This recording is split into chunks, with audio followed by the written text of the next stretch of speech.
Quand j'étais petit, Eminem pour moi c'était un rappeur trop marrant avec un flow mitraillette et des clips colorés et absurdes. Puis un jour, j'ai découvert son histoire.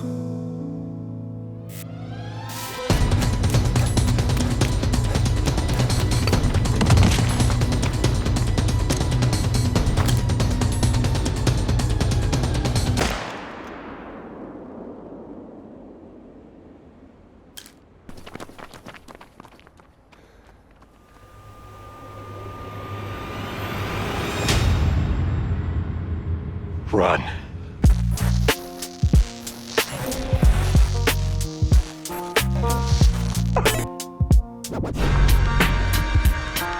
C'est l'heure du docu sur Eminem Prime, le meilleur rappeur à l'épidermale.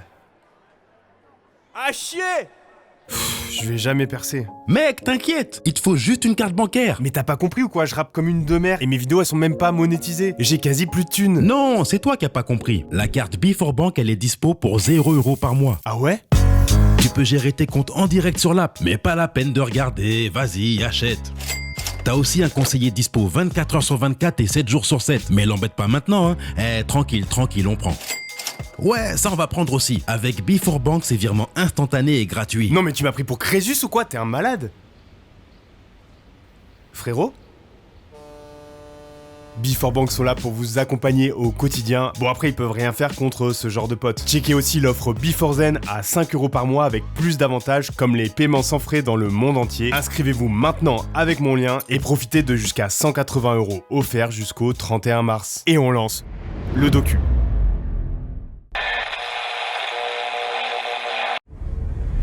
Ce cerveau, c'est celui d'Eminem, l'homme qui va révolutionner le hip-hop mondial. Mais pour l'instant, ce cerveau, il est très mal en point. Et pour comprendre pourquoi, on doit revenir un peu en arrière. Le 24 juillet 1701, le célèbre explorateur français Antoine de Lamotte Cadillac découvre un cours d'eau. Mais il ne l'appelle pas rivière, il ne l'appelle pas fleuve, il l'appelle Détroit. Autour de cette rivière, il fonde le village de Fort-Détroit. Et ce village deviendra le Paris du nouveau continent. Mais ce rêve ne se réalisera jamais. Quelques années plus tard, la ville est cédée à un tout nouveau pays, les États-Unis d'Amérique. Et le siècle suivant, un petit gars nommé Henry Ford y crée sa première usine automobile. Les voitures Ford se vendent comme des petits pains et Henry se met à recruter énormément de nouveaux travailleurs. Détroit devient Motortown et des centaines de milliers de personnes s'y installent. Et parmi eux, beaucoup d'Afro-Américains qui fuient les lois racistes du sud des États-Unis et espèrent trouver un emploi stable. Sauf que rien n'est vraiment prévu pour ces nouvelles populations. La ville grandit beaucoup trop vite et les pouvoirs publics sont trop corrompus pour investir dans des infrastructures adaptées. Les écoles sont peu nombreuses, l'air et l'eau sont pollués par les usines et les rues sont infestées de rats. Sans cadre, sans espoir et sans le décider, les petits lâchent les bandes dessinées pour former les gangs des cités. Logique. Les vols, les viols et les meurtres explosent dans Détroit, qu'Eminem et ses potes surnommeront plus tard Amityville, la ville typique des films d'horreur. Les populations blanches se sentent déclassées, agressées et le racisme explose. Les blancs fuient Détroit pour les quartiers pavillonnaires environnants qu'on appelle en anglais les suburbs. Et ils s'arrangent pour empêcher les noirs de s'y installer grâce à des lois immobilières racistes, de la violence et de l'intimidation. Se crée alors une séparation nette entre ici, la ville de Détroit, peuplée de noirs pauvres, et là, le suburb de Warren, avec ses blancs de la classe moyenne. Et entre les deux, il y a cette 2x4 voies de l'Interstate 102 qu'on appelle 8 Mile. 8 Mile, c'est une frontière presque infranchissable. C'est le mur de Berlin, c'est une zone de guerre. En 1943, les Blancs et les Noirs s'y affrontent pendant 3 jours, faisant 34 morts et obligeant l'armée à intervenir. En 1967, suite à une bavure policière, des émeutiers noirs se mettent à piller et détruire les bâtiments. En 5 jours, les forces de l'ordre abattent 30 personnes et 13 autres meurent dans la guerre urbaine. Tous ceux qui le peuvent quittent alors cette ville angoissante. Et pour ne rien arranger, la crise pétrolière frappe l'Amérique et l'industrie automobile s'effondre elle aussi. Détroit devient alors une ville abandonnée, laissée pour compte. Elle dérive au fond de l'Amérique telle une Atlantide des temps modernes, où les usines désaffectées, les parking lots et les mobil-homes aux vitres brisées se succèdent dans une monotonie grise et sans saveur. C'est dans ce contexte que Marshall Mathers rencontre Debbie Briggs. Il a 19 ans, elle 15, et ils rejoignent tous les deux le même groupe de rock. Il est batteur, elle est choriste, ils sont tous les deux rêveurs, idéalistes et un peu immatures. Ils tombent amoureux, ils se marient et seulement 2 ans plus tard, Debbie est enceinte. Mais au moment de l'accouchement, elle sombre dans le coma et Marshall se retrouve seul pour nommer le bébé. Alors là, il se casse pas la tête, il lui donne les mêmes prénoms que les siens et que ceux de son grand-père, et c'est ainsi que naît Marshall Bruce Mathers, 3e du nom. Bébé Marshall, il suit la vie de hippie de ses parents. Dans les premiers mois de sa vie, il emmagasine les rythmes de batterie de son père et les mélodies chantées par sa mère, mais l'idylle prend vite fin. Le père Marshall, il boit, il se drogue, il trompe sa femme et il devient même violent avec elle. Un soir, après une dispute, il se reprend de l'air. Il ne reviendra jamais. Marshall Jr. n'a pas encore 2 ans et désormais il va grandir avec une mère seule et sans emploi. Leur vie est extrêmement instable. Debbie n'a pas d'argent et du coup ils doivent déménager très souvent dans tout type de caravane, de mobil-home ou de maisons lugubres. Marshall se retrouve à changer d'école tous les 6 mois et logiquement il a beaucoup de mal à s'adapter et à se faire des potes. Il est assez maigre, il a des lunettes et des vêtements de seconde main récupérés dans des assos par sa mère et du coup il devient vite une cible ambulante, la victime parfaite. Tous les jours il se fait insulter, intimider ou frappé, et notamment par cet ado.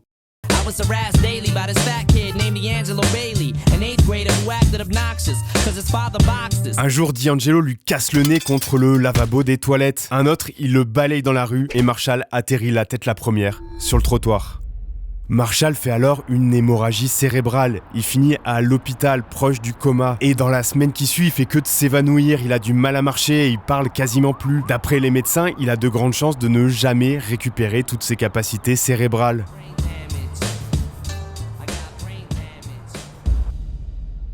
Après des mois de rééducation, Marshall semble retrouver ses capacités cognitives. Mais le mal est fait. Il est traumatisé, il devient très méfiant, solitaire, et il a même des accès de colère. Et il n'est pas au bout de ses peines. Alors qu'il entre dans l'adolescence, Debbie trouve un nouveau mec et la petite famille déménage chez lui au 1999-46 Dresden Street à Détroit. C'est-à-dire exactement ici, oui. De l'autre côté d'8 Mile. Et Marshall, lui, il est scolarisé au lycée Lincoln, par ici. Ça veut dire que tous les jours, il doit traverser une des routes les plus dangereuses au monde. Et là, le problème, c'est plus les bullies de l'école. Non, là, c'est directement des membres de gang. Un jour, alors qu'il est posé devant le Toys R Us de 8 Mile, il voit une voiture qui passe lentement devant lui. Les mecs le dévisagent, ils le regardent bizarrement, et ils ont clairement des styles de mecs de gang. Dans ce cas, la stratégie logique pour survivre, c'est évidemment de baisser les yeux et de faire comme s'il avait rien vu. Sauf que ça, c'est pas vraiment le tempérament de Marshall qui préfère répondre comme ça. Marshall, c'est un blanc avec de l'attitude. Résultat, il se fait tabasser, on lui arrache ses vêtements et il passe même très près de la mort lorsque l'un d'eux dégaine son gun. Heureusement, un vieux blanc passait par là et le sauve en tirant un coup de feu en l'air. Ça se passe comme ça à Détroit. Le lendemain, Marshall repasse devant le magasin et là, il voit ses habits par terre. Il comprend alors que les mecs voulaient même pas lui voler quoi que ce soit. Ils voulaient juste l'emmerder parce qu'il est blanc. Et dans ce contexte, on aurait pu comprendre que Marshall devienne raciste comme des milliers d'habitants de Détroit avant lui. L'histoire tragique de la ville aurait pu se répéter encore une fois. Sauf que ça va pas se passer comme ça parce que Marshall, il a développé une petite passion issue de la culture noire et qu'on appelle... What do you say to somebody you hate? What? Or anyone trying to bring trouble your way? One of his off things in the blood of your way? Just study your tape of NWA. Je me suis souvent demandé comment c'était possible d'atteindre un tel niveau en rap. Personne ne connaît vraiment la recette, mais en regardant de plus près la vie d'Eminem, on peut s'en rapprocher. Et pour ça, il faut se rendre en bas des HLM de la ville de Savannah, dans le Missouri. En 1983, Debbie est expulsée de son logement et elle trouve refuge dans sa famille à 12 heures de voiture à l'ouest, juste ici. Marshall a 11 ans et il se retrouve à habiter avec ses oncles Todd et Ronnie, qui sont à peine plus âgés que lui et qui vont lui apprendre 2 choses. D'abord, Todd lui montre comment tirer avec un Colt 45. Mais Todd, c'est quelqu'un de très impulsif. Avec ce même flingue, il abat un homme sur le parking d'un supermarché et il est alors envoyé en prison. Et une fois sorti, il utilise le Colt à nouveau, mais cette fois-ci contre lui-même. Ensuite, l'oncle Ronnie, lui, va transmettre à Marshall sa passion pour la musique. Il lui fait notamment écouter la bande originale du film Breakin', dans laquelle il y a ce son. As the turntable wizard of the hip-hop scene. Là, il se passe quelque chose dans le jeune cerveau de Marshall. Il vient tout simplement de découvrir la culture hip-hop.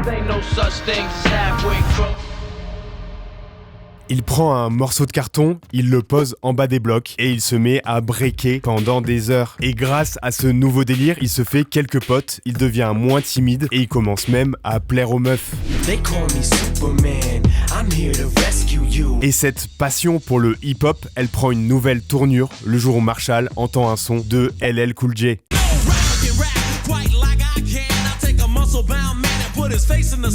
Le jeune Marshall comprend alors le pouvoir des rimes. Et ce pouvoir, il veut le maîtriser. Ça l'obsède. Il s'entraîne à rapper devant son miroir et il écrit ses premiers textes. Il fait chier sa mère pour qu'elle l'aide à trouver des nouvelles rimes tout le temps et elle finit par lui acheter un dictionnaire pour qu'il la laisse tranquille. Et avec Ronnie, ils se mettent même à enregistrer leur propre tape. Ils mettent une instru sur un lecteur cassette et ils enregistrent leur voix par-dessus avec un deuxième lecteur. On est très loin d'un rendu professionnel, mais ils font ça uniquement pour le kiff. Marshall, il pense pas du tout qu'il a une chance de devenir rappeur un jour. Le rap, c'est pour les Afro-Américains qui vivent dans le Queens. Même s'il l'adore, cet univers lui semble totalement inaccessible. Mais ça, évidemment, ça va vite changer. De retour à Détroit, Marshall est un homme nouveau. Avec son style de breakdancer, il arrive à séduire une meuf, Kimberly Scott, que tout le monde surnomme Kim. Elle a elle aussi un contexte familial difficile, elle est hébergée en foyer et très vite, elle vient s'installer chez Debbie pour vivre avec Marshall. Marshall, lui, il est toujours obsédé par le rap et il découvre un groupe qui va changer sa vision de cet art. C'est Run DMC. Run DMC, il mélange le rap avec des instrus inspirés du rock. Et donc il mélange en quelque sorte la culture noire du hip-hop avec la culture désormais principalement blanche du rock. Le rock, Marshall, il en entend depuis qu'il est petit. Et donc ce mélange, ça lui parle particulièrement. Surtout que le concept est encore plus poussé chez un second groupe, les Beastie Boys.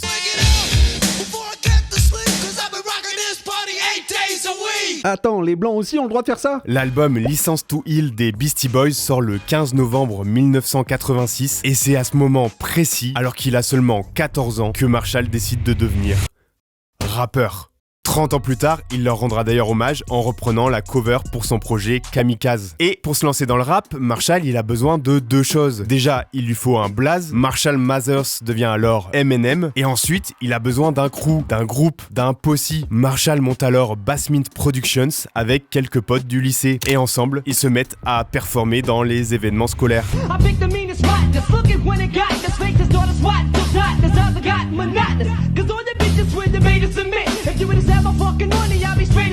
Et pour faire connaître son groupe, Marshall il dessine des flyers dans un style de graffeur hip-hop. Un jour il tend un de ses flyers à un mec d'Osborne, un lycée de la communauté noire à 2 rues de chez lui, et alors qu'on lui a rien demandé, le gars se met à freestyler, et là la connexion est immédiate. Hey, I cannot step to you Eminem, cause you are so bad, damn, you're the baddest motherfucker in the whole damn land, and you're right cause I am. Oh yeah, now I grab the microphone, you know I am imperial, it's introduction that's rocking your stereo. Ce mec il s'appelle Deshaun, mais à Détroit on l'appelle Proof. Proof, c'est la référence hip-hop de la ville et il décide de prendre Marshall sous son aile. D'abord, il lui apprend tout ce qu'il sait sur le rap. Ils s'entraînent ensemble avec des exercices comme trouver le plus de rimes possible sur un mot. Orange, 4-inch, door hinge. In storage, and ate porridge with George.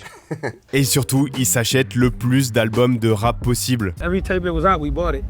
He had a tape collection that was incredible. Ensuite, Proof, il incruste Marshall dans la cantine de son lycée pour qu'il puisse freestyler contre les rappeurs les plus chauds du quartier. Et l'entraînement paye parce que Eminem détruit toute la concurrence. Why don't you battle the white boy over there first? And everybody would be like, I'll kill him. And Em would come out and kill him the whole lunchroom. Put your emotion in your motion. I'm a unloaded ocean in my chosen and I'm close to the explosion. So bring it on if you wanna bang it aside the players. Dang it, I wanna bang it so bad I'ma sing it. Because I was rapping fast, I used to win every battle like blah, blah, blah, blah, blah. The other kids were rhyming slow, so I figured the faster you rap, the better you was. Enfin et surtout, Proof il va protéger son nouvel ami. Dès que Deshaun est là, Marshall se fait plus emmerder sur sa couleur de peau. Il est désormais muni du ghetto pass. Et pour ça, les potes de Proof l'accusent d'être un oncle Tom, un traître de la communauté. Vous voyez Samuel L. Jackson dans Django Unchained en gros. Mais Proof, il s'en fout parce qu'il a la vision. Eminem va devenir un grand rappeur. Et en plus du rap, Proof et Marshall, ils font beaucoup de conneries ensemble. Ils finissent une soirée en prison après avoir tiré au paintball sur un skater, et la veille d'Halloween, ils mettent le feu à une maison abandonnée. Ouais, ça c'est une tradition à Détroit, ça s'appelle Devil's Night, la nuit des démons. Un jour, des bikers pointent un gun sur le front de Proof parce qu'il a osé entrer dans un quartier blanc. Marshall s'interpose et une balle se loge dans le mur derrière lui. Il comprend alors que le harcèlement qu'il a subi à cause de sa couleur de peau existe aussi, et même surtout, dans l'autre sens. Une autre fois, Proof remarque que Marshall porte des vieilles godasses que sa mère vient de récupérer en seconde main. My mother never had a job. I hate to say that, but that's what affected me. It's a good soul, man. Friends come over and you don't want them to see your family's on welfare. Proof lui offre alors une paire de Nike. Marshall se retient de pleurer. C'est la première fois qu'il a un ami aussi proche depuis son oncle Ronnie. Et justement, il a hâte de montrer tous ses progrès en rap à Ronnie. Mais quand il demande à sa mère quand il va le revoir, elle freeze et elle lui apprend la nouvelle. Ronnie est mort. Après s'être fait rejeter par une meuf dont il était amoureux, Ronald Nelson a pris un gun et, comme son frère, il l'a pointé dans la mauvaise direction. Il avait 19 ans. Marshall est effondré, il reste muet pendant plusieurs jours, le regard dans le vide. Debbie aussi, elle est bouleversée par la nouvelle, et pendant une dispute avec son fils, elle lui dit qu'elle aurait préféré que ce soit lui qui meure à la place de Ronnie. C'est là que la relation entre Marshall et sa mère se brise. Il lui en voudra pendant quasiment toute sa vie et il n'hésitera pas à l'exprimer dans sa musique.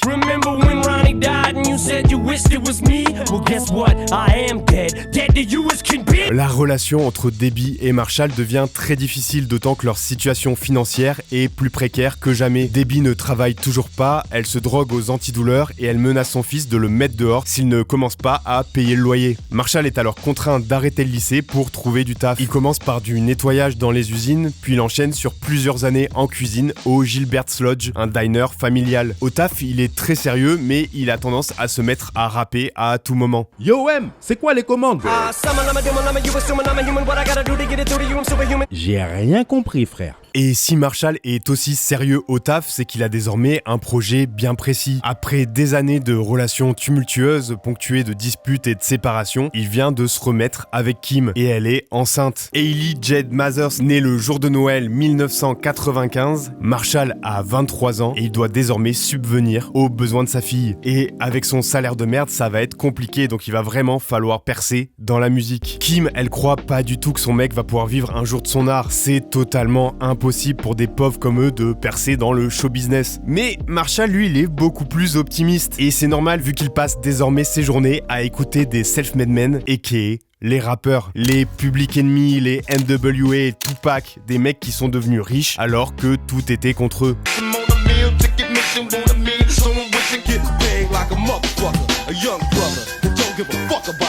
Marshall promet alors à Kim qu'ils vont s'en sortir grâce à la musique. Il écrit It's Okay, un texte qui résume ses ambitions.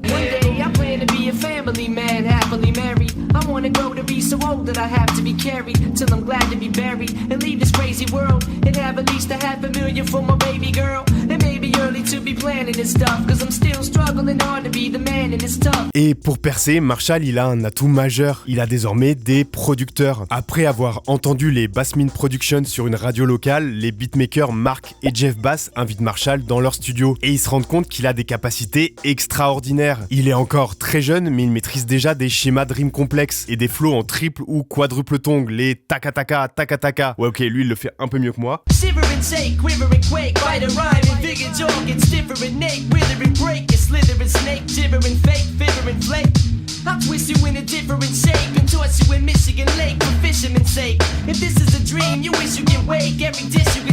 Les frères Bass appellent alors les sœurs guitares et les cousins drums et ils se mettent à composer pour M&M's.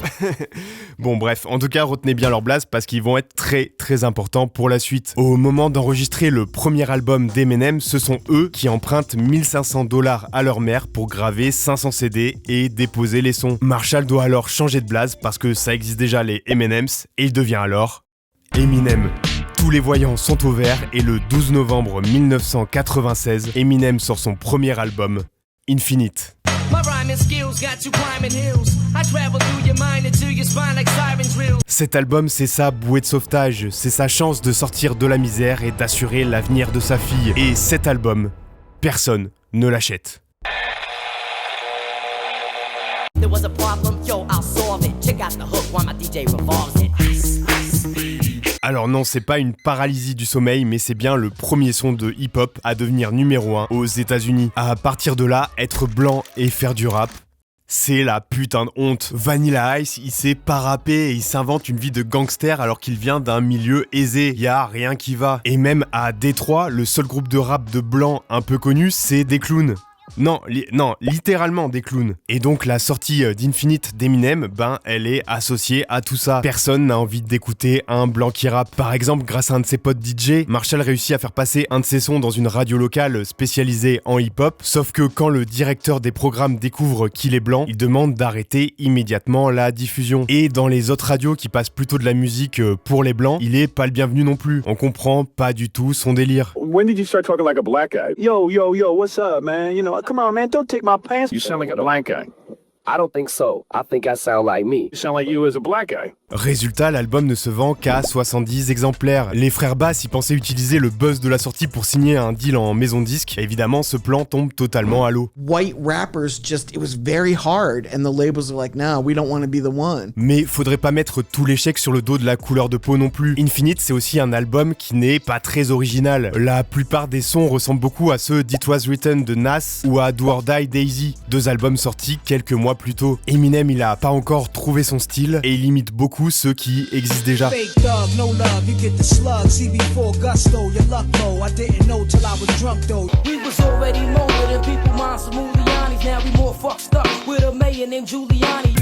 I'm reminiscing on your tenderness and the snuggling and tease and missing what I remember kissing and hugging and squeezing. Du coup, l'intérêt principal du projet, c'est les prouesses techniques dans le flow, mais ça, c'est pas vraiment à la mode non plus. Le rap de connaisseurs, d'amoureux du placement et de la belle rime, c'est réservé à la scène underground, ce qu'on appelle les backpackers. Porteur officiel du sac à dos. Music was going from being lyrical on the underground, like backpack type rap, to gangsta and more mainstream. Marshall, il commence alors à se dire qu'il a pas sa place dans le rap. Et même dans le milieu underground, on se fout de sa gueule. Quand il va à des open mic en mode battle de rap, peu importe ce qu'il dit, il se fait huer par le public.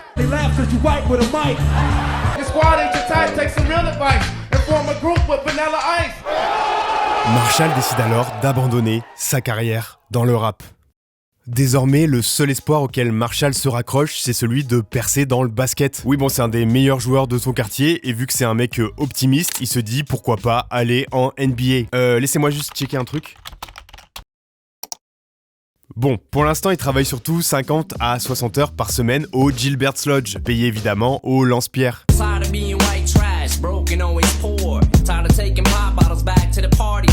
Et avec Kim et un enfant à charge, c'est pas suffisant pour payer le loyer. La petite famille se fait expulser quasiment tous les mois et finissent même dans une maison miteuse en plein milieu de la crack zone. La nuit, il y a un crackhead qui rentre régulièrement par effraction. Le mec mange dans leur frigo et leur vole des trucs. Le quartier craint vraiment. Un jour, il y a même une balle perdue qui traverse le mur et qui vient se loger à quelques centimètres de la tête de Kim. Le couple est alors contraint d'abandonner la maison et d'aller s'installer dans le grenier de la mère de Kim. Là, c'est vraiment la loose. Ils peuvent même pas tenir debout dans la pièce.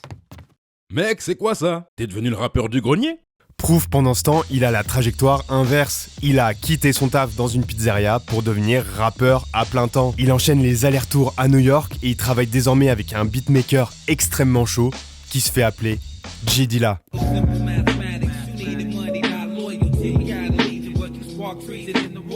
Marshall, il entend ça et il se dit que lui, pendant ce temps, il est en train de gâcher son talent. Et heureusement, Proof va lui donner l'opportunité de l'exprimer. Tous les samedis à 16h, il organise des open mic au Hip Hop Shop, un magasin de vêtements spécialisé. Là-bas, le public est connu pour être intransigeant. Si t'es nul, tu vas te faire huer. Sauf que cette fois-ci, M, il a un avantage. Il vient avec Proof. Et donc, on lui laisse le bénéfice du doute.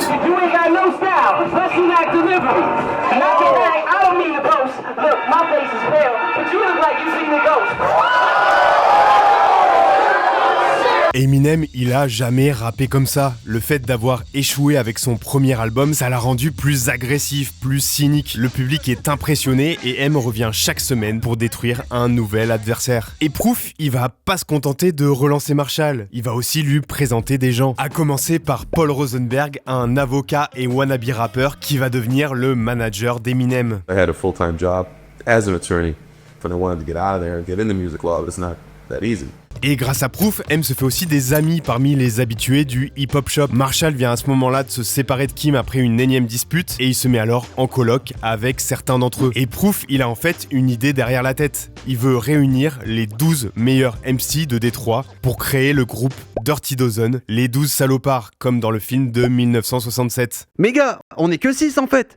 Pour pallier à ce problème, Proof a une idée. Chaque MC va avoir un double maléfique. 6 x 2, ça fait 12, je suis HPI. Et en incarnant un double, un personnage fictif, les rappeurs vont pouvoir sortir les punchlines les plus chelous et les plus choquantes possibles. Et ils vont aller très très loin pour se faire marrer entre eux. Surtout lui là, Bizarre, il porte un peu trop bien son nom.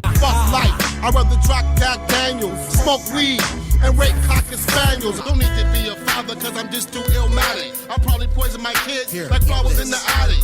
Hoes with AIDS, I still fuck hair. Cause I just don't care. Bon, Marshall, lui, pour l'instant, il a pas trop d'idées pour créer son alter ego. Quelques jours plus tard, il rentre chez lui après le taf et il passe devant cette rue. Il continue son chemin et en arrivant à la coloc, il s'assoit sur le trône et là, une punchline arrive dans sa tête. Slim Shady, brain dead like Jim Brady. C'est à ce moment-là qu'Eminem devient Slim Shady, le maigre chelou. Et ce personnage, il est très différent du Eminem d'Infinite. Déjà, il a une voix plus aiguë et surtout, il est beaucoup plus méchant. Pourquoi est-il aussi méchant? Marshall sait qu'on le considère comme un white trash, un blanc pauvre du fin fond de l'Amérique, et il va surjouer ce personnage à fond. Et il va surtout le mélanger à celui d'un serial killer totalement fou. Slim Shady, Eminem was the old initials, half animal, half man, dumping your dead body inside of a trash can. Slim Shady, ça devient le moyen d'expression de Marshall, celui qui va faire ressortir toute la haine qu'il a emmagasinée en lui. Et à ce moment-là, il a notamment le seum contre Kim, qui l'empêche désormais de voir sa fille. Un soir, il prend de l'ecstasy et il écrit un texte dans lequel il assassine son ex-meuf. Come on, hey, hey, we going to the beach. Grab a couple of toys and let dada strap you in the car seat. Oh, where's mama? She's taking a little nap in the trunk. It's almost a true story. Anybody out there that's got baby mothers that are bitches, you know what I'm talking about. Anybody out there who can relate to that shit, that's real. That's some real shit. And instead of me killing that bitch, all I'm doing is put my personal feelings on wax. M réunit alors 8 sons dans celui-là pour créer un nouveau projet solo, le Slim Shady EP. Les frères Bass sont à la compo et ils ont même pour la première fois un contact sérieux en maison de disque. Sauf que pendant ce temps, à la maison, ça part en couille. Le colocataire qui réunissait l'argent pour le loyer n'a en fait jamais payé le propriétaire, il s'est juste barré avec toute la thune. Marshall se retrouve sans logement et comme il est en froid avec Kim et avec sa mère, il n'a nulle part où aller. Il pénètre alors dans son ancienne maison par effraction et il s'endort sur le sol, sans chauffage et sans électricité.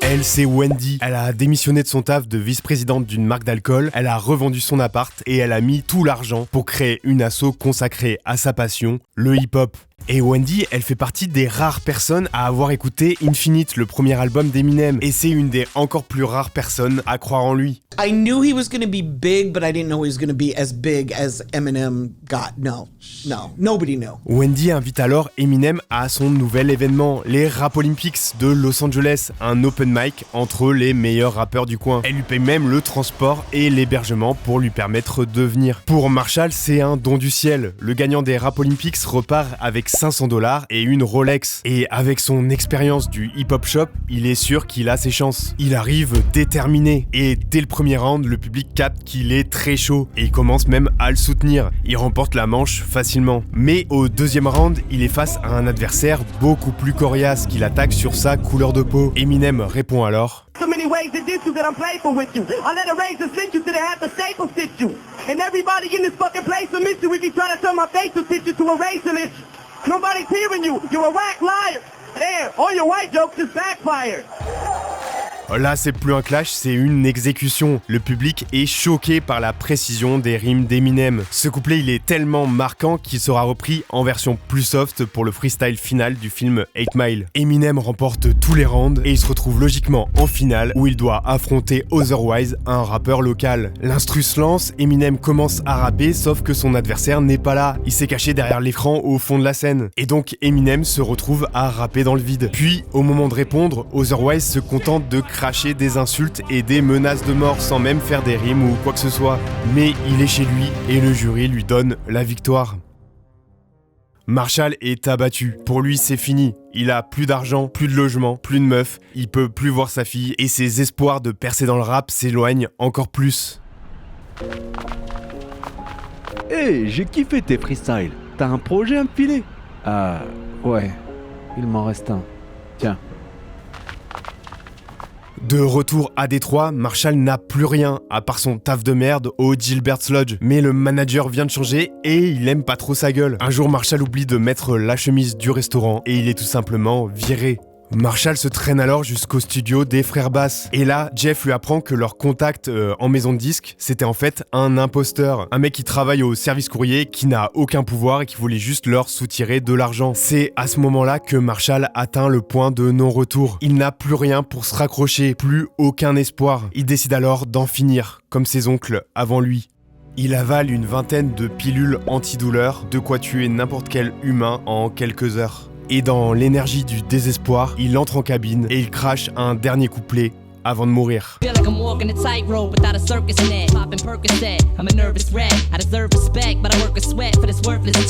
work a sweat for this worthless check. Je m'en suis toujours pas remis, il a vraiment mis toute son âme dans ce couplet. Marshall s'effondre sur le sol, il vomit l'intégralité des pilules. Il est sauvé. Marshall, on a un appel du docteur et il veut te voir. Le docteur? Oui. Dr. Dre. La vie de Dr. Dre, elle est très différente de celle d'Eminem. Malgré un père absent, il vit une enfance calme à Compton, dans le sud de Los Angeles. Sa famille est assez aisée et il ne manque de rien. Dre découvre le hip-hop avec Grandmaster Flash, il devient DJ puis forme le groupe de rap NWA. Il est notamment accompagné par Eazy-E, un ancien dealer devenu rappeur. Et c'est ce vécu de la rue qui se retrouve dans leur premier album, Straight Outta Compton. You are now about to witness the strength of street knowledge.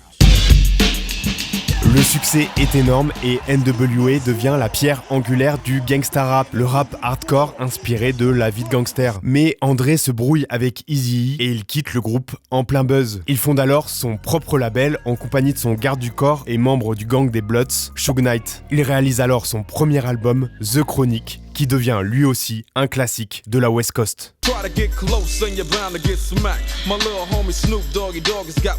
Un an plus tard, il produit le premier album de Snoop Dogg et encore une fois, classic shit. Il signe ensuite Tupac, le rappeur le plus chaud du moment, et il assoit alors sa position à l'épicentre du gangsta rap mondial.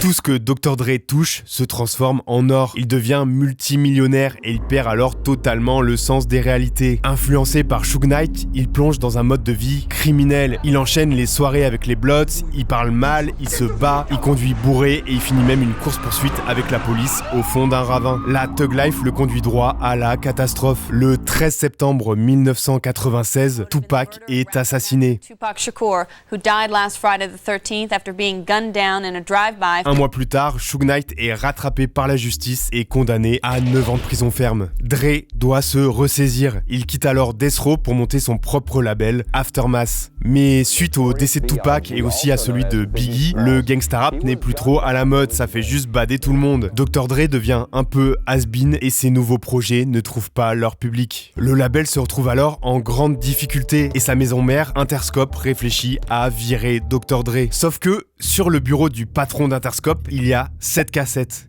Oui, celle qu'Eminem a donnée à 2 gars random il y a 4 mois. I'm tired of backstabbing ass snakes with friendly grins. I'm tired of committing so many sins.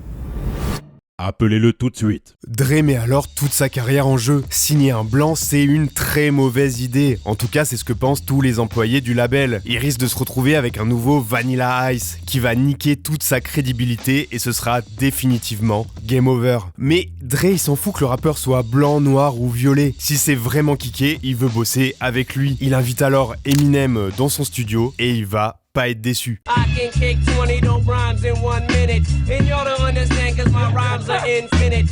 What the Farm Club? It's the motherfucking Farm Club. I was really like out to impress him, to show him what I could do. Satisfait de ce qu'il vient d'entendre, Dre se dirige alors vers sa table de mixage. I was like, man, listen, I put this sample together. Tell me if you like it. You wanna hear one of my joints, man? Yeah. And I hit the drum machine.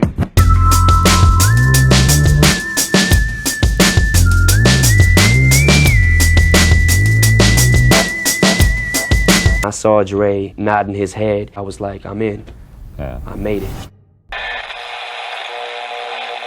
Le 9 mars 1998, Eminem signe chez Aftermath et l'impact de Dr. Dre sur sa carrière va être immense. Dre basically saved my life. You know, my shit was going nowhere. D'abord, Dr. Dre va permettre de faire évoluer le personnage de Slim Shady. Jusque-là, Shady c'était un mec dangereux et fou qui rappait sur des prods inquiétantes. Dre, lui, il apporte des instrus plus goofy, plus cartoonesques et il va encourager Marshall à développer un Slim Shady beaucoup plus marrant. L'idée, c'est d'enchaîner les vannes et les situations absurdes. C'est le cas dans My Name Is, le banger enregistré lors de leur toute première session.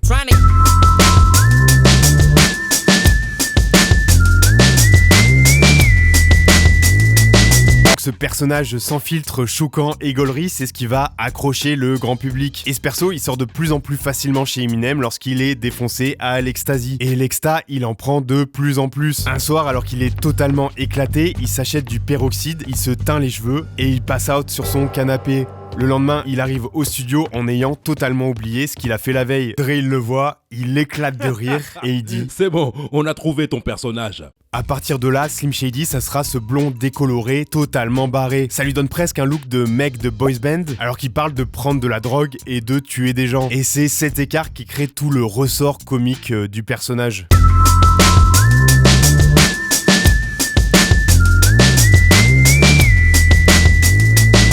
Jay-Z, Puff Daddy ou Missy Elliott, ils se prenaient beaucoup plus au sérieux. Slim Shady, au contraire, ça sera ce personnage toujours prêt à déconner. The world does not like to see Slim Shady's ass, but I will show it every chance I get. Et en appuyant sur cette différence, Eminem va se démarquer de la concurrence. C'est un coup de génie de la part de Dr. Dre et qui est l'as du marketing. Ouais, on parle de l'homme qui revendra sa marque de casque pour 3 milliards de dollars quelques années plus tard. Dre has taught me a lot, not just rap-wise, but business-wise. My Name Is devient alors le single principal pour annoncer le nouvel album The Slim Shady LP, une version plus fournie de l'EP présent sur la cassette d'Eminem. The My Name Is single that Dre produced is dropping November 28. Mais quand Interscope, ils entendent les paroles, ils se disent que c'est trop hardcore. En plus, le son inclut le sample d'un artiste gay qui veut pas le clairer si on ne change pas certaines paroles. Et là, Dre et Eminem, ils acceptent de modifier les lyrics pour bénéficier de la force de frappe d'Interscope. Avoir un son clean, ça va permettre de le diffuser en radio et en télé. Et après toutes les galères qu'a vécu Marshall, on peut pas vraiment lui reprocher d'essayer de percer. Donc c'est pour ça que par exemple ces rimes My English teacher wanted to have sex in junior high. The only problem was my English teacher was a guy. vont être réécrites et devenir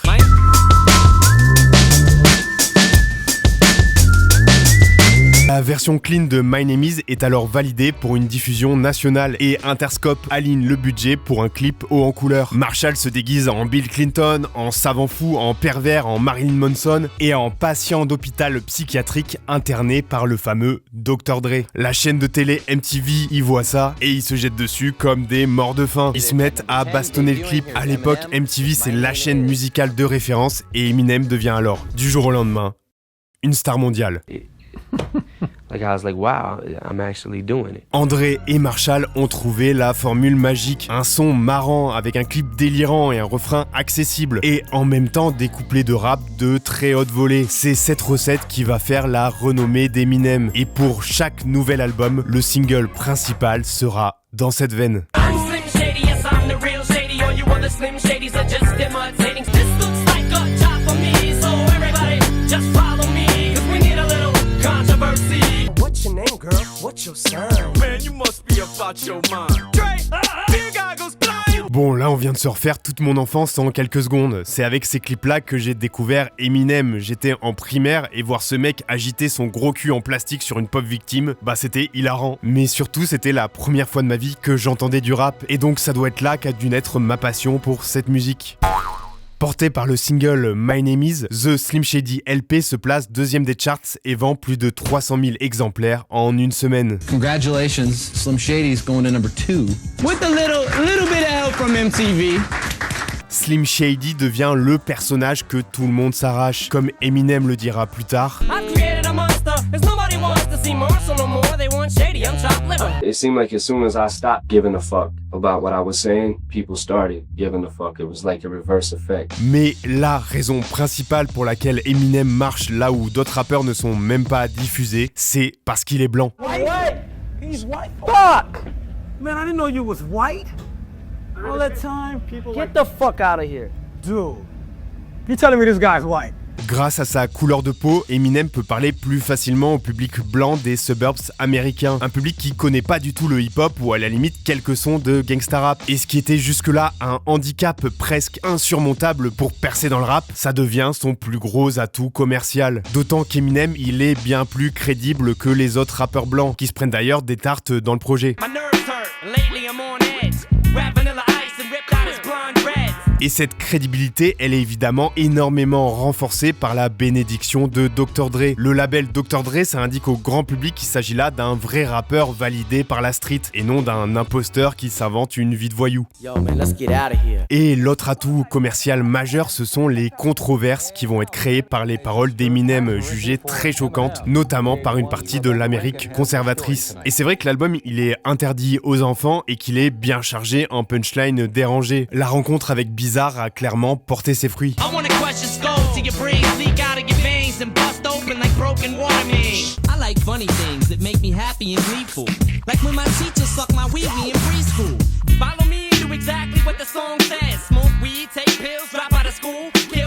Bon, pas besoin d'être un génie pour capter que c'est du second degré, mais ça suffit à déclencher des vagues de protestation. Interscope se met à flipper et réfléchit même à drop Eminem. Mais Dre a toute l'expérience NWA derrière lui et il leur explique qu'on peut faire des grosses liasses avec des polémiques.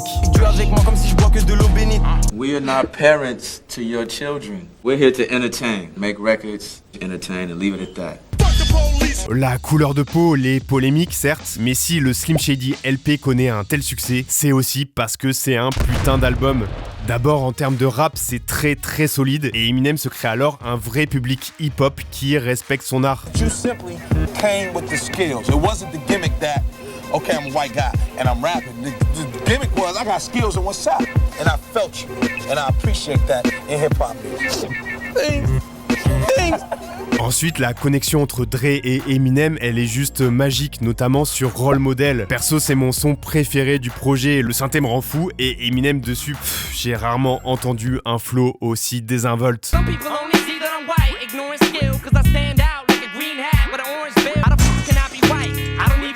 La Dre a poussé Marshall dans ses retranchements, il le fait même presque crier sur le refrain.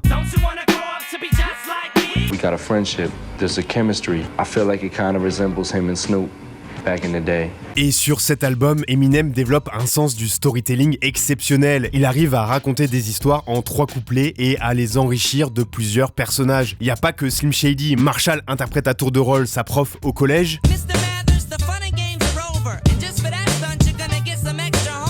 Ou encore sa propre daronne. Mais t'es pas nette, non? Mais si, je suis très nette. Et ce qui est très impressionnant, c'est qu'il arrive à enchaîner des personnages très rapidement avec une voix unique à chaque fois. Par exemple, dans My Fault, en 5 secondes, t'as 3 persos très différents.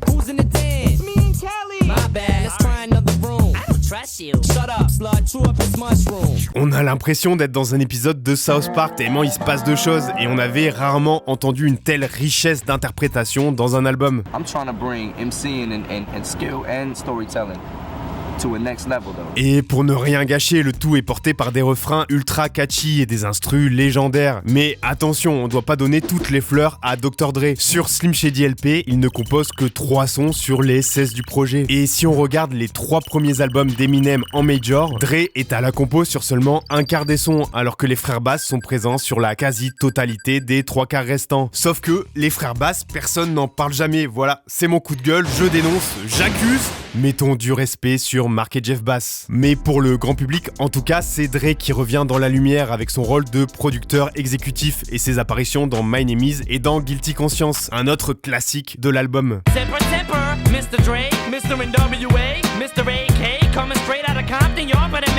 Interscope donne alors le feu vert à Dr. Dre pour réaliser un nouvel album, et cet album, c'est 2001.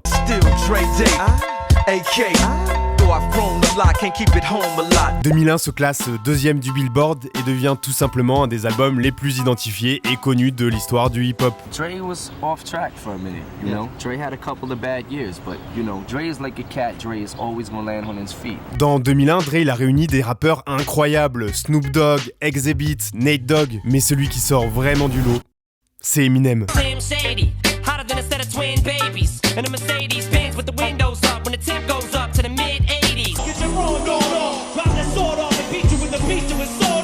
Même quand il lâche juste un refrain, c'est exceptionnel.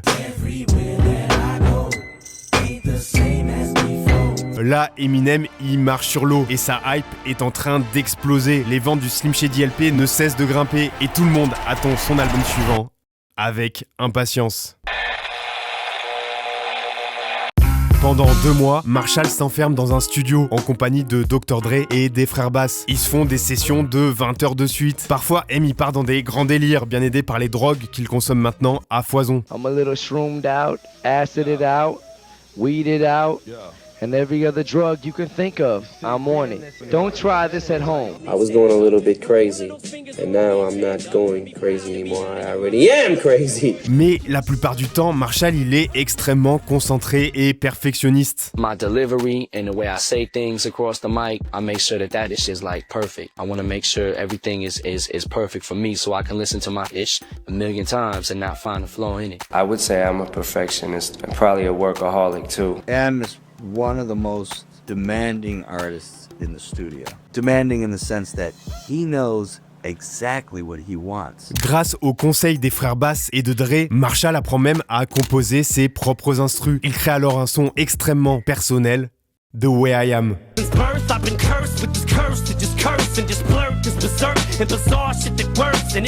Dans ce son, il répond aux polémiques et il s'en amuse même en ramenant dans le clip Marilyn Manson, l'artiste le plus controversé d'Amérique. Le rocker est accusé d'avoir provoqué la fusillade du lycée de Columbine avec sa musique violente. This is perhaps the sickest group ever promoted by a mainstream record company. Et Eminem prend directement sa défense.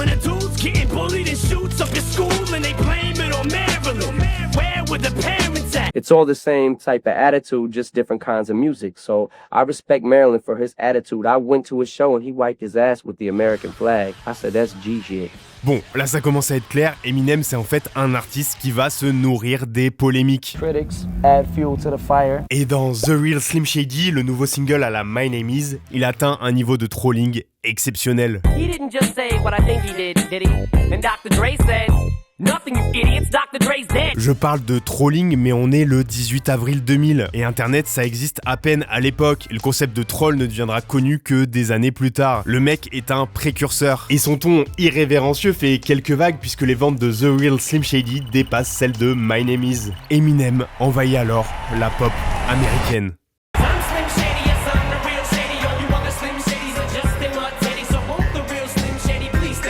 Eminem's a pop artist now because he made one song that was catchy or whatever, and the whole pop market took it. Because it's really not pop music, it's just hip-hop music, but it's promoted perfectly. Et Eminem, il va aller encore plus loin en samplant une artiste de pop anglaise, Dido, pour le son. Ouais, évidemment, tout le monde connaît, c'est Stan.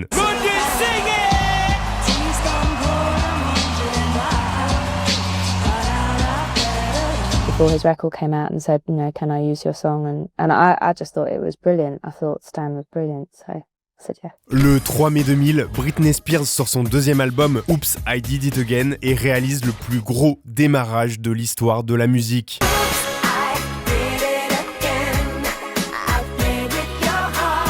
20 jours plus tard, Eminem sort le Marshall Mathers LP et il atomise le record. Britney Spears, I'm coming for you! Le MMLP devient l'album de rap le plus vendu de tous les temps avec 32 millions d'exemplaires. À titre de comparaison, si on additionne Astro World, Views, Damned et Graduation, il nous manque encore 10 millions de ventes. Eminem est désormais une idole, une star de la pop au même titre que Britney, Justin Timberlake ou Will Smith. Mais il tient à se différencier de cette scène en les attaquant frontalement, surtout Timberlake et son groupe NSYNC qui se prennent une sacrée sauce. Et franchement, c'est hilarant. I'm not Mr. Instinct, I'm not what your friends think, I'm not Mr. Friendly, I can be a prick. And by the way, NSYNC, why do they sing? Am I the only one who realizes they stink? And anti-Backstreet and Ricky Martin, cause instincts to kill NSYNC, don't get me started. You have your boy bands and your Britney Spears and your NSYNCs that want to be role models to kids and things like that. That's not real, and that's not how the world is. I would rather get in front of a camera and not change anything, not change the way I act, the way I talk, or anything. I'd rather just be myself no matter where I'm at, no matter who's listening or who's watching or whatever. Mais le Marshall Mathers LP, c'est surtout là qu'Eminem atteint sa forme finale en termes de rap. La narration est portée à un niveau encore jamais vu, notamment sur Stan, qui est carrément un petit film avec des rebondissements, ou encore sur Kim, une histoire d'horreur où il massacre une nouvelle fois son ex. C'est pas possible, t'as pas honte? Et techniquement, il envoie des cadences incroyables, des flows qui changent tout le temps, des intonations variées et percutantes. Il vole au-dessus des prods comme Neo, au-dessus de la ville.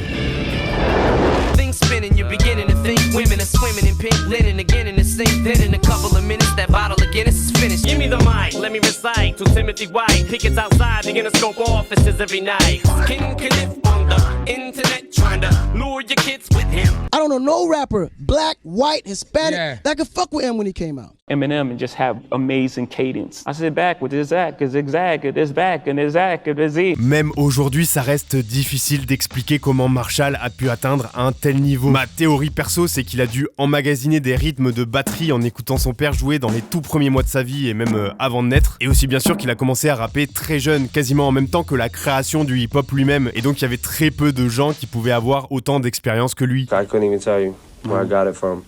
I don't know if it was a given gift or I just learned it, or maybe it was a little bit of both. Eminem est tellement à son prime à ce moment-là que lorsqu'il va sur l'album du meilleur rappeur de l'époque, il le lave, il le plie, il le repasse et il le range dans le tiroir. Now who's the king of these rude, ludicrous, lucrative lyrics? Who could inherit the title?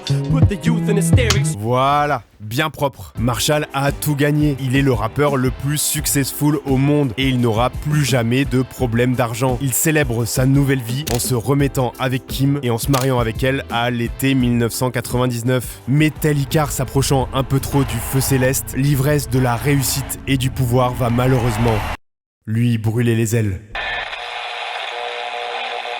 And the Grammy goes to... Whoa! Mr. Controversy, Eminem! Eminem, yes! Alors que Marshall rafle tous les prix rap aux Grammys, la prestigieuse cérémonie du monde de la musique américain, devant la salle, les protestations font rage. Plusieurs associations sont réunies pour s'opposer à Eminem et ça va aller très loin. La première association, c'est le GLAAD, l'Alliance gay et lesbienne contre la diffamation. Pour eux, les albums d'Eminem contiennent les lyrics les plus homophobes entendus depuis des années. Les membres de l'association ont en fait eu vent de l'histoire des paroles originales de My Name Is, vous savez, celle qu'Interscope avait censurée, et ils sont surtout choqués par l'utilisation répétée du terme fagot ou PD en français. Et c'est vrai que chez Eminem, cette insulte est presque utilisée comme une ponctuation.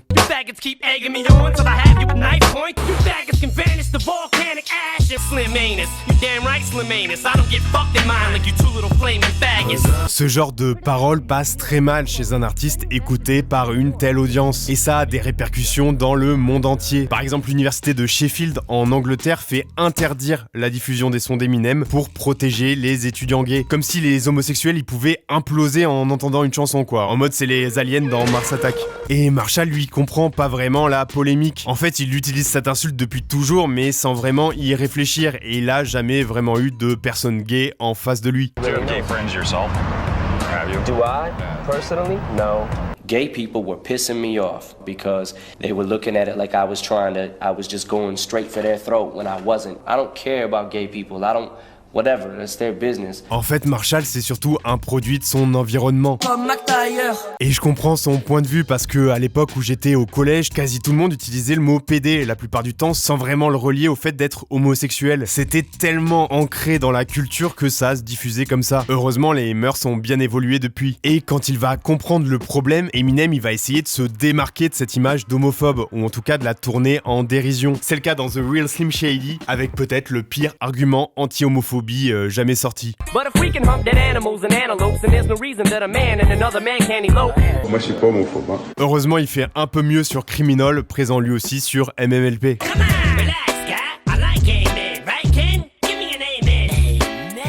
Ken Kaniff, c'est un personnage gay caricatural dans les textes d'Eminem avec lequel il semble ici faire la paix. Mais bon, ça suffit pas. Le Glad est devant les Grammys et il est prêt à en découdre. Pendant ce temps, à l'intérieur de la salle, Eminem est en train d'interpréter Stan. Et alors que le refrain arrive, il se passe quelque chose que personne n'avait vu venir.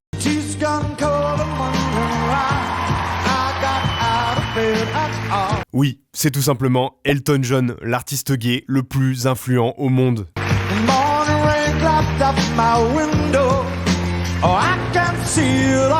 Je me dis, il n'y a que Eminem qui peut faire ça.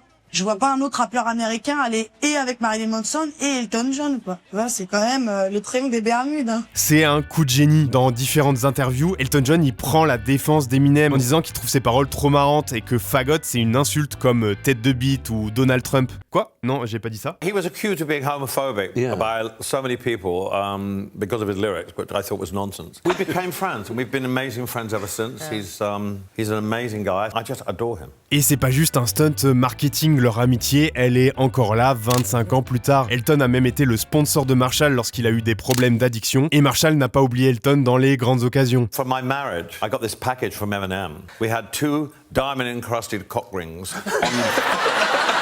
Le Glad ne valide évidemment pas cette amitié, mais à partir de là, Eminem ne sera plus vraiment vu comme homophobe. Okay, folks, enough with the gay jokes. Dans le film 8 Mile, le personnage principal aura un ami gay et Marshall fera de temps en temps des clins d'œil à son ancienne réputation. People think that my lyrics are homophobic, you know, it's because I'm gay. Meaning...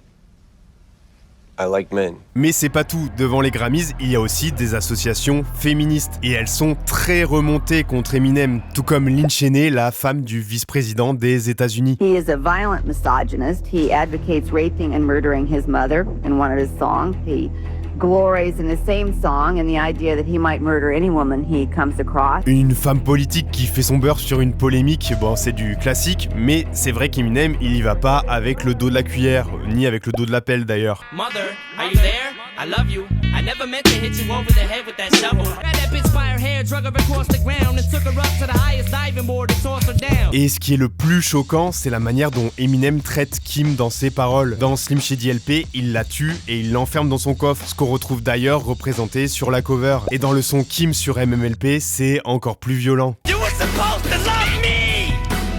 Now bleed, bitch, bleed. Et contrairement aux blagues homophobes, là il cherche pas à se cacher derrière de l'humour. And that song is about me murdering my daughter's mother and putting them in the trunk.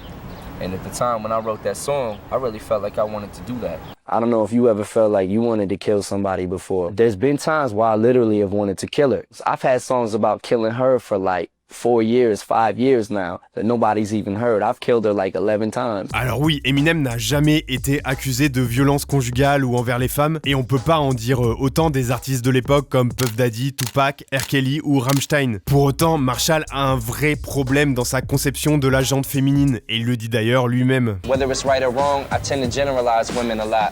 And I'm not saying like I hate all women, or all women are bitches, or no shit like that.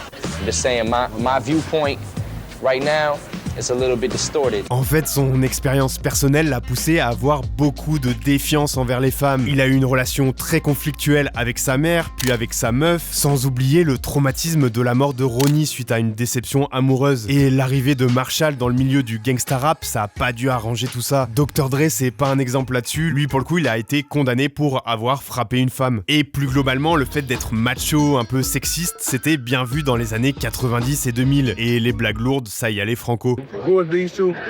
Mais ce qui est étonnant, c'est que dans une société ultra sexiste, ce soit Eminem en particulier qui soit épinglé. Par exemple, personne n'a jamais manifesté contre les Beatles. Pourtant, on aurait pu.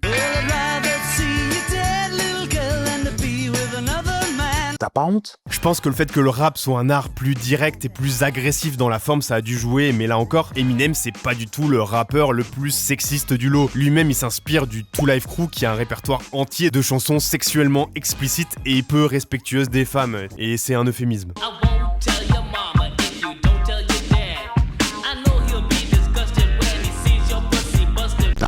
Mais tant que c'est des noirs ou des gangsters, bah on s'en fout. Par contre, quand c'est un petit blanc de l'Amérique profonde, là ça passe très mal. Et Eminem, lui, va logiquement se défendre en disant qu'il n'est qu'un miroir de la société dans laquelle il vit. And all I'm doing really is taking shit that's wrong with the world and poking fun at it. I'm having fun with it. A lot of people choose to ignore what's wrong with the world, the poverty, the homelessness, you know, violence, rape, all of that shit. Everyone chooses to ignore it and pretend like it doesn't exist. I address it, and that's what a lot of people don't like. Je pense que cette posture de messager, elle fonctionne pour ce qui est de la violence ou de la pauvreté, mais dans le cas du rapport aux femmes, c'est difficile d'y adhérer à 100%. Et c'est peut-être la relation réelle avec Kim qui peut nous éclairer là-dessus. Quand elle a entendu le titre Kim, Kimberly, elle a demandé à Marshall de ne pas le mettre dans son album. Et on peut la comprendre, t'as pas forcément envie d'avoir des millions de gens qui s'ambiancent en écoutant ton meurtre. À ce moment-là, le couple venait de se remettre ensemble et ils étaient sur le point de se marier. Et pourtant, Marshall, il en a fait qu'à sa tête. Après avoir été bully toute son enfance, il reproduit le schéma et devient à son tour un tyran. Il sert plus de sa musique pour renverser des rapports de force en sa défaveur, mais pour s'attaquer à une femme sans défense. Et ça, c'est pas arrêté là. Pendant le Up in Smoke Tour, la tournée légendaire de Dr. Dre avec Snoop, Ice Cube ou encore Nate Dogg, Eminem, il prend l'habitude de frapper une poupée gonflable à l'effigie de Kim. Ouais, sur scène devant tout le monde, une poupée qui représente sa femme. C'est un malade. Quand elle apprend ça, Kim se laisse tomber dans sa baignoire et se tranche les veines. Heureusement, les pompiers interviennent à temps et réussissent à la sauver. Mais on a l'impression que Marshall capte pas du tout le concept. Même cet épisode tragique, il va en faire des lyrics.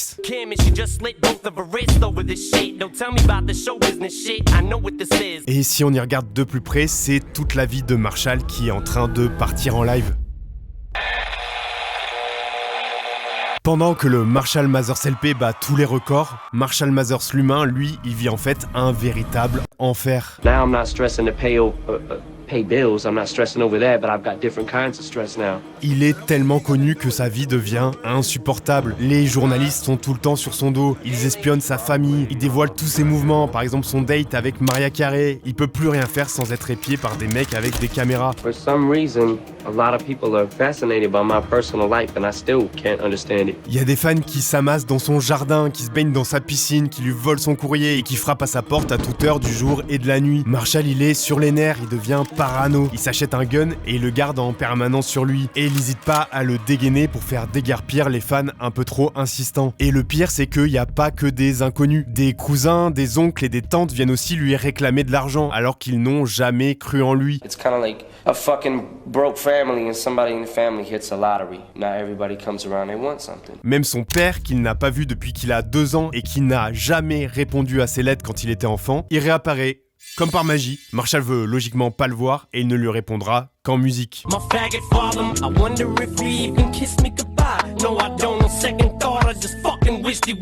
Mais celle qui va le plus essayer de gratter la fame d'Eminem, c'est sa propre mère. Debbie vend sur internet une caravane dans laquelle elle a vécu avec Marshall en tant que caravane de Slim Shady. Elle promet qu'Eminem viendra en personne rencontrer l'acheteur et signer les murs. C'est évidemment totalement faux. Elle vend également des faux autographes d'Eminem qu'elle réalise elle-même. Mais elle va aller encore plus loin. Debbie attaque son propre fils en justice pour les paroles où elle est mentionnée et elle lui réclame 10 millions de dollars. Et elle sort également un album avec le groupe IDX dans lequel elle s'attaque frontalement à Marshall. Will the real Marshall Mathers please stand up and take responsibility for his actions? Le mec est en bif contre sa propre daronne. Je dis ça en rigolant, mais vous imaginez la violence d'avoir sa propre mère contre soi. My mother probably wants to see me fall. Quand un écrivain naît dans une famille, cette famille est foutue. C'est une citation de Czeslaw Milosz, le prix Nobel de littérature en 1980, ou de Ramsey, je sais plus. En tout cas, elle s'applique bien ici. Marshall n'a même plus le temps de s'occuper de sa fille, alors qu'elle est tout pour lui. What happens when you become the main source of a pain? Daddy, look what I made. Dad's gotta go catch a plane. What's the biggest sacrifice that you've made for your career so far? Not seeing my daughter, not seeing my little girl. Pour le Up in Smoke Tour, Marshall réalise 47 concerts en 10 jours. I think there might have been a couple of times we did 3. We've done like 3 shows in one day. Il travaille non-stop, parfois il a même plus le temps de manger ou de dormir. I get up in the morning, 7:30, 8 o'clock, get ready, I go get on a plane, get somewhere, go to 2 or 3 radio stations, do an in-store and then do a show. Non-stop. Like every night. I always thought like you rap, you wear a gold chain. You get the bitches and then that's it. But at least when people work regular jobs, they get days off and shit. Right. Et pour tenir le coup, Marshall il boit de l'alcool et il prend beaucoup de drogue. Et évidemment, ça ne fait qu'empirer la situation. When your music starts taking off and your career starts going full-fledged, you don't know what's happening. It's happening so fast and people are grabbing you here and there and you got this interview to do, you got this interview, you got to do this press. It's so easy to get caught up in this game, become addicted to drugs, become a fucking alcoholic, make your life go completely out of control. Marshall perd alors petit à petit le sens des réalités et il devient Slim Shady, il se prend pour un ouf et il se met à mal parler aux gens. Il suit le même chemin qu'André, un sympathique passionné de musique devenu une célébrité agressive, ou que Tupac, un fan de théâtre devenu un gangster jusqu'à causer sa propre perte. Gangsta rap made me act like a maniac. I was boosting, so influenced by music, I used it as an excuse to do shit. Et le 3 juin 2000, Marshall Mathers déraille complètement. Devant un magasin de musique, il croise un técos du Insane Clown Posse, ouais le groupe de clowns. Marshall il commence à embrouiller le pauvre gars, il sort son gun, il le pointe sur le mec et menace de le tuer. Heureusement le gun n'est pas chargé. Quelques heures plus tard, devant une boîte de nuit, il voit Kim en train d'embrasser le videur. Marshall sort de sa voiture et je laisse la victime expliquer la suite. Came over Kim's shoulder with a gun, you know, not even in front of me, and put it right in my face, you know, and I mean, just point blank, and that's when I grabbed it. And they were sitting there, and he's trying to pull it, and it's telling me, I'm gonna kill you, I'm gonna kill you. And I'm like, I don't even know you, what the hell are you doing? That's when I spun him around and slammed him on the hood of the car. And that's when I let go of the gun. And that was my big mistake. That's when he started hitting me with the gun. I mean, he just started pounding me from... He hit me here first, and he kept hitting me back here because I brought my head down to his chest, and then I came up with my head. And I'm slamming the arm out, and that's when he let go of the gun.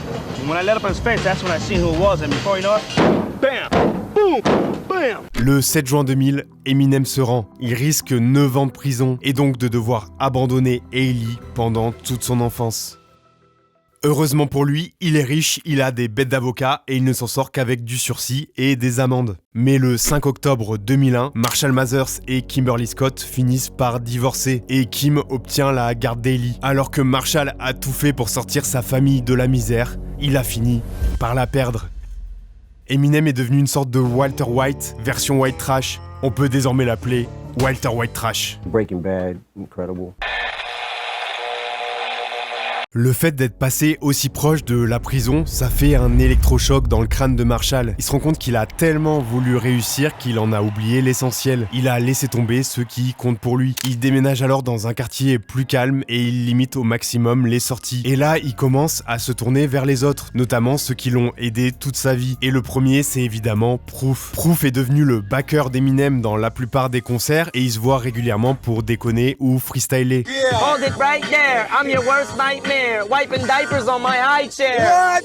Yeah. When I was this big, now I'm still bigger, but I'm skinny like a twig. Yeah. Hey yo, everybody look for us to follow. We thrust the bottle, thrust the throttle.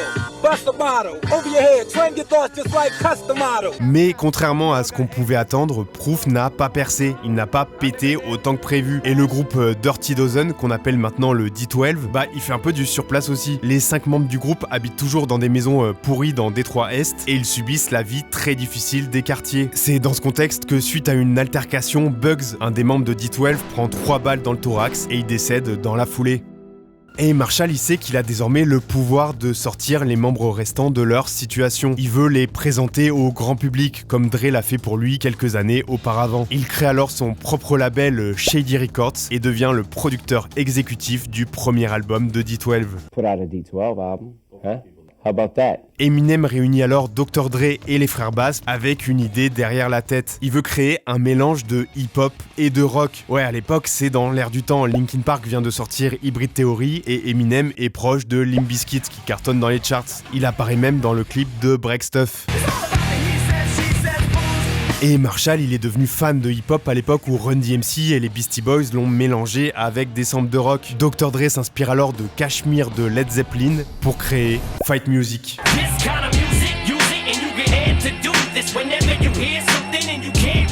Devil's Night sort le 19 juin 2001. Le titre, c'est une référence à la nuit des démons quand on brûle les maisons à Détroit. J'en ai déjà parlé au début du docu, si vous vous en rappelez, bravo, vous gagnez 1000 €. L'album se place numéro 1 des charts aux US et projette D12 sur le devant de la scène. Ils feront un feat avec Gorillaz et ils sortiront aussi un deuxième album en 2004 avec le clip qui m'a fait le plus marrer de toute ma vie.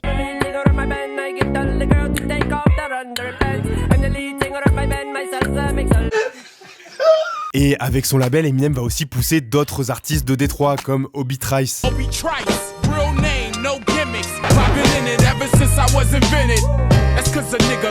Me and him, we got like a rapport with each other, you know, just like he and Dre had. Mais Eminem, en vrai, il est surtout concentré sur la création de son prochain album. Il sent qu'il veut encore plus pousser cette vibe rock, retrouver le son des années 70 de Jimi Hendrix ou d'Aerosmith. Pour lui, c'est aussi une manière de réunir symboliquement le nord et le sud d'8 Mile, la musique noire et la musique blanche, et donc d'affirmer son propre ADN.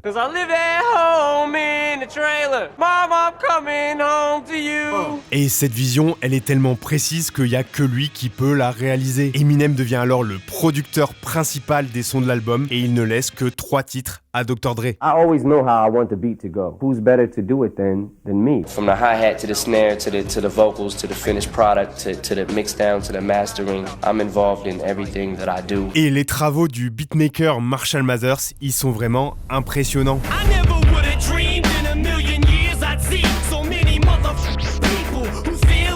Never was a thug, just infatuated with guns. Never was a gangster till I graduated to one. Cause when I am not, then I'ma stop pinning them. And I am not hip-hop, and I'm just not Eminem. Ces riffs de guitare, ces drums bien droites et le flow millimétré par-dessus. Non, c'est trop, j'aime trop ça. Eminem step up aussi sur les refrains qui sont plus catchy que jamais avec une vibe rock, voire même pop sur certains sons. But I do know one thing, no.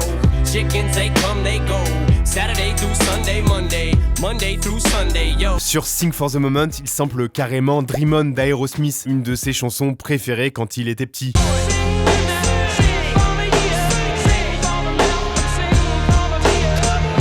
Et niveau rap, bon, je parlais de Prime pour MMLP, mais là pour moi on est encore au-dessus. Ou alors expliquez-moi Square Dance. Sa voix elle se déforme tellement, même la prod elle a du mal à suivre. À ce niveau-là j'ai même mon cerveau qui se désintègre à chaque écoute. Non mais c'est quoi ça? Follow me as I put these crayons to chaos, from séance to séance. Come on man, let's all get on down. Mais l'album c'est pas qu'une prouesse technique. Marshall il a un plan. Il veut reprendre le contrôle de sa vie. Et pour ça il doit reprendre le contrôle de ce qu'on dit de sa vie. L'album est alors nommé The Eminem Show en référence au Truman Show, le meilleur film de tous les temps selon moi-même. Dans ce film, Jim Carrey est filmé tous les jours à son insu, une idée qu'on retrouve dans le booklet de l'album. My life is a show. Sometimes I don't know where my private life ends and my public life begins. It all seems to blend together a lot. Sauf qu'à la place de Christophe, le producteur de l'émission Truman Show, c'est Eminem qui est dans la salle de contrôle et qui va donc choisir comment se raconter lui-même. Il va alors revenir sur les principaux événements de sa vie et apporter sa version des faits, voire procéder à une autocritique quand c'est nécessaire. Évidemment, le plus important à ce moment-là, c'est l'agression qui a failli l'emmener en prison et le priver de sa fille. Elle est abordée en particulier dans un trio de titres. D'abord The Kiss, dans lequel Eminem pète un câble devant la boîte. She just fucking singing, dog. Puis Soldier qui donne un éclairage sur pourquoi il a agi comme ça. Il explique notamment qu'il se sent obligé de tenir la réputation qu'il s'est forgée dans ses sons.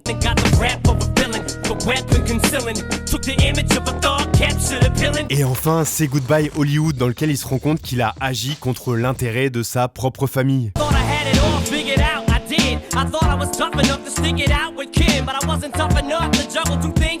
Et dans cet album, Marshall il s'autorise à donner plus souvent son ressenti, à s'ouvrir et à aborder des thèmes très personnels et parfois même très douloureux. C'est le cas dans Cleaning Out My Closet où il exprime toute la haine qu'il a emmagasinée contre sa propre mère.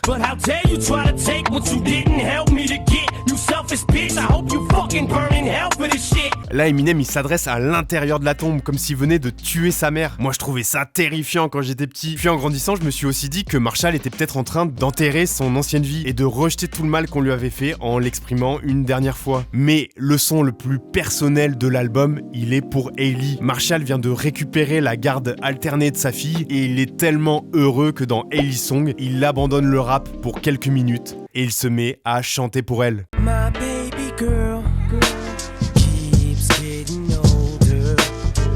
I watch her grow up with pride. Les copyrights. Ce son il devait même pas être dans l'album à la base, mais quand M le faisait écouter, il faisait chialer tout le monde et du coup il s'est dit que ça serait un beau message pour sa fille. Et sur The Eminem Show, il s'est aussi censuré plusieurs fois en parlant de Kim pour pas que sa fille ait à subir des moqueries à l'école. I'm a father before I'm a rapper, so my daughter comes first no matter what. L'album The Eminem Show sort le 23 mai 2002, accompagné de son premier single Without Me. Et là, Slim fait encore mieux que sur My Name Is et The Real Slim Shady. Il troll sur toutes les polémiques, c'est vraiment un festival.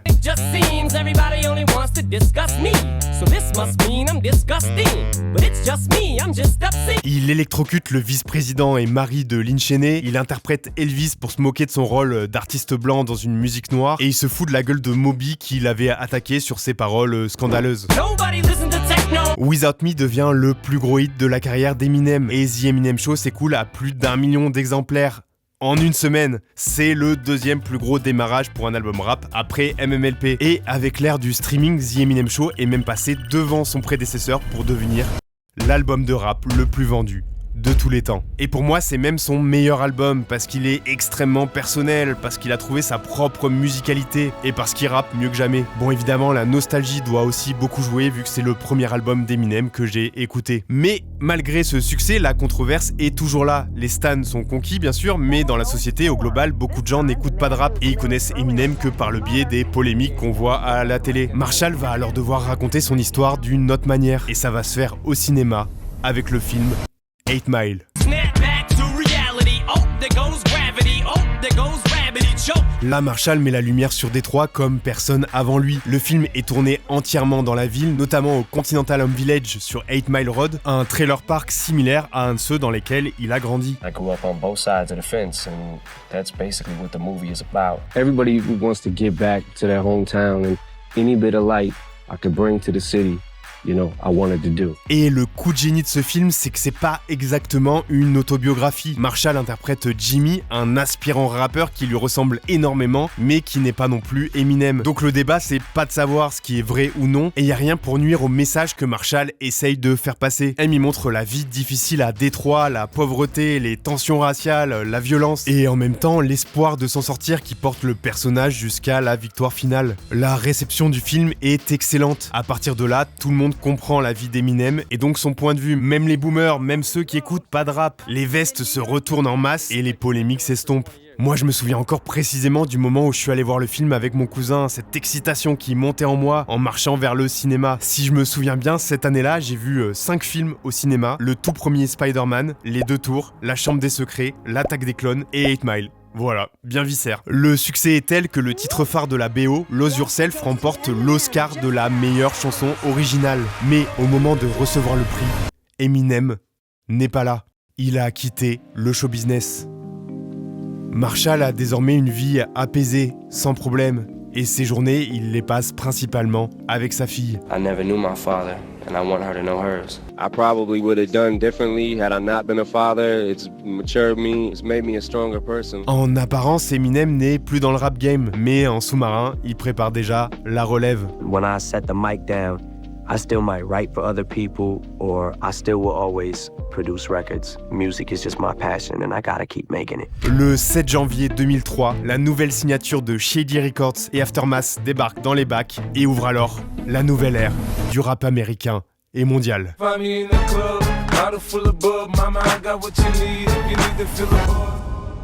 Alors évidemment, l'histoire s'arrête pas là, mais c'est vraiment cette période que je voulais vous raconter parce que c'est celle qui m'a le plus marqué. Si vous voulez rester encore un peu dans l'ambiance, je vous ai préparé une playlist avec mes sons préférés. Et si vous voulez me soutenir pour que je puisse réaliser d'autres documentaires, j'ai une page Patreon. Merci à tous ceux qui sont déjà dessus. On se retrouve bientôt pour une nouvelle vidéo. Et d'ici là, je vous dis blah.